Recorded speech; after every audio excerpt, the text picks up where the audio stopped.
Made at a federal prison. This call is being recorded and is subject to monitoring. Hang up to decline the call or to accept. Dial 5 now. If you wish to block any future calls of this nature. Hello. Hi. I talked to Mel today. Oh, good. Hey, David, how you doing, man? Pretty good. I sent you a letter for Rita. I don't know if it's any good. Yeah, well, it was good. I read it, and I want to share with you a couple of things, but I could just tell you the highlights. I finally got her on the phone. It took me like 3 phone calls. I think and I said, hey, it's really important that, first of all, I was thankful and I was grateful that she replied back to you. And I said, it's, really important that if you don't mind, read his email to you, and I would like for you to look at this Fox News report that shows Megyn Kelly talking about how bad Elvin Joe Swisher is. And then here's a video called Cesspool of Corruption, and here's David's email. And I'm only asking that you please read the email that I told her that I believed you were an innocent man in prison after 15 years. And she said she would look at it, but it may not be until next week. So she did get the message. She gave me her email address, and I mailed it to her. And I'll just call her next week and just confirm that she had a chance to read it. What would be nice right now is if we could call the VA hospital in Spokane. I sent you Swisher's date of birth and his Social Security number. If we could just find out when he was admitted, we know he was there because he was prosecuted for being there. Yeah. If we could get the time he was put in there and the time he was released, that's the only information we need. That would be enough new evidence to get back into court right now. Well, what if they claim like that's personal medical records or something? I mean, is that FOIA? Is that everybody should be able to know when somebody goes to the hospital? You're breaking up. Okay. Well, I'm just concerned. What if they consider that like private medical information and they ain't going to give it to me? I mean, I can ask, but I don't think it is because he went on trial for false. He was there in the hospital, but he was prosecuted for being there because he stole those veterans' benefits. That makes it public. This call is from a federal prison. Should be disclosable because of that. And any reporter would have a right to know when somebody is put in the hospital and when they're discharged. That's usually put in the newspaper. So I'm thinking there shouldn't be any reason why the nice girl over there wouldn't tell you why. When he went in, we know he was air flighted. A guy called the Cottonwood Hospital and asked if they would tell him when they picked him up in the ambulance and all that. And their response was, just give us Joe's Social Security number and we will give you that information. But, of course, the guy never called them back. They were very, very helpful. In other words, they're willing to tell you when he was picked up, when he was flown, and where he was flown. But later, see, they wouldn't allow me to see his medical benefit records. And they kept that a secret because they knew he was in a coma when he said I hired him to be a hitman. Wow. Which is just downright insanity. So the fact that he was put on trial in Montana because they were protecting their rat, and the fact that he went on trial, it's now considered public information. The fact that he was in the VA hospital and was prosecuted for actually being in the hospital. In other words, he lied about his benefits. He wasn't entitled to that $250,000 hospital bill to get paid for by the Veterans Administration. Yeah. But you notice, Megyn Kelly doesn't mention that. Nobody mentions the fact that he was prosecuted for stealing the benefits when he's supposedly in a coma in the VA hospital. It doesn't really matter. They don't have to tell us he was in a coma. All they have to say is he arrived here June 28th, thereabouts, and he left there in October. It's public knowledge as to when he came and when he went. Yeah. And that's when he was, that's what he was prosecuted for, was stealing the government benefits, saying he's Rambo when he's not. And also the VA hates his guts. They really don't like him. Yeah. That's an East card. I'm a veteran, Yep. and I did no crime. I served honorably. Right. And this guy, but I understand what you said a minute ago. A person who's a child molester, I would never associate with a person that's a child molester. Well, yeah, but there are, but it's really wicked. Yeah, no doubt about it. We have a guy that we advocate for, and he was convicted of raping his own daughter, David. I'm totally convinced he's innocent, and he's a Marine. He was set up by the government. He's spending 30 years in prison. He was a very strong patriot. So I will not shy away from somebody if I believe they're innocent. I've read the trial transcripts. I've looked at all the evidence, you know. So, but a lot of times the government will label somebody that just to get everyone else to back off when they want to silence the man.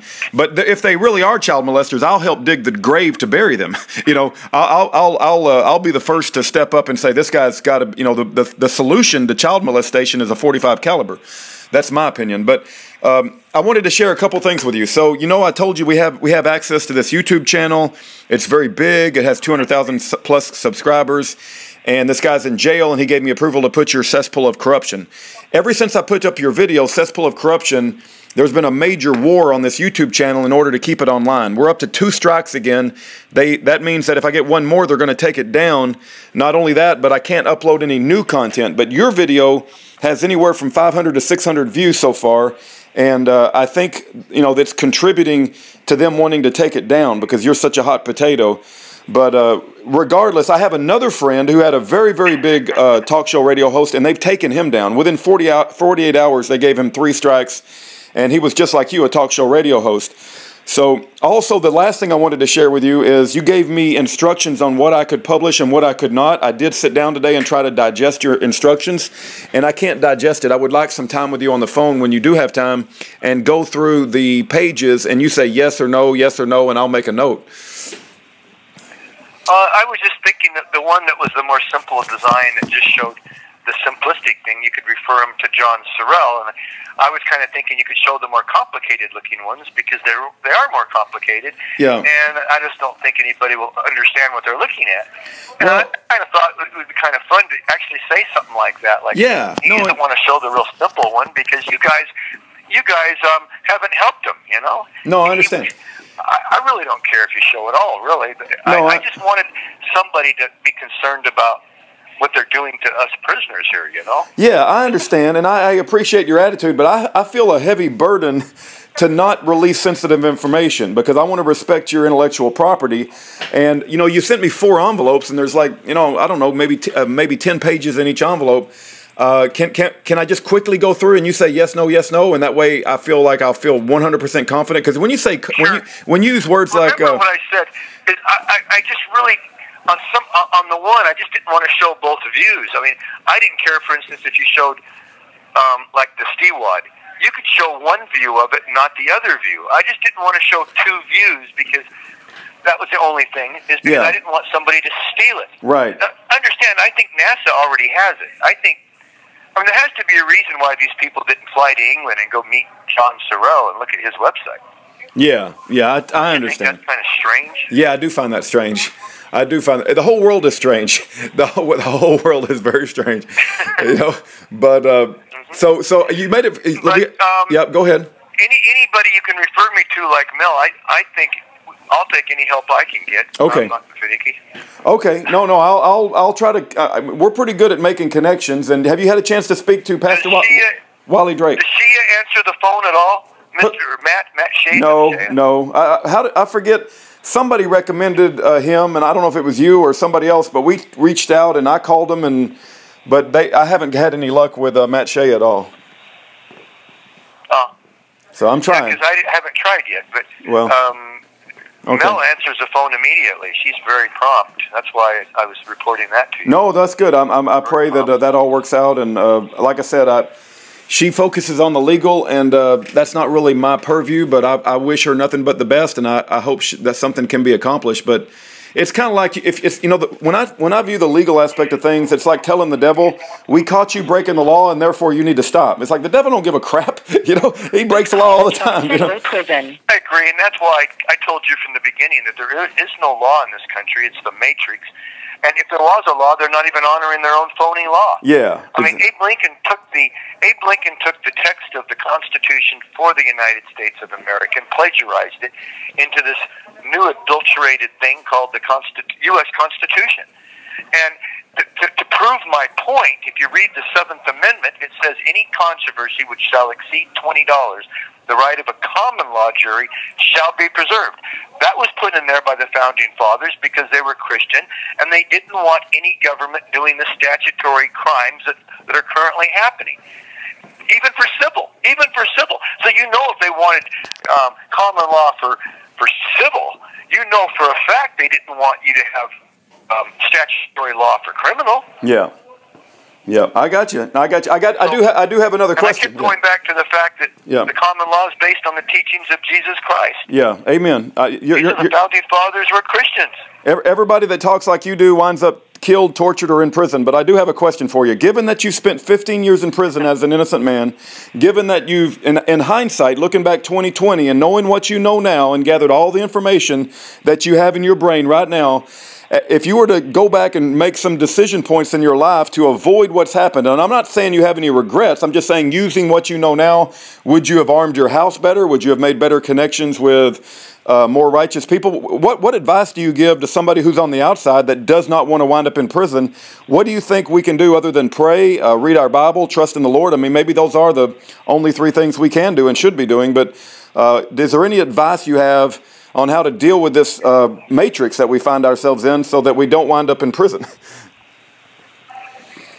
Well, personally, I want to, I should have come out stronger speaking for the copper water in the past, because it is a cure, and there's so many people sick and dying, and I know how to cure these diseases that nobody knows how to cure. So I guess being silent is really not an option. I did notice, though, that the countries that are not part of NATO are much friendlier towards alternative medicine, like Russia, even Mexico, the Bahamas.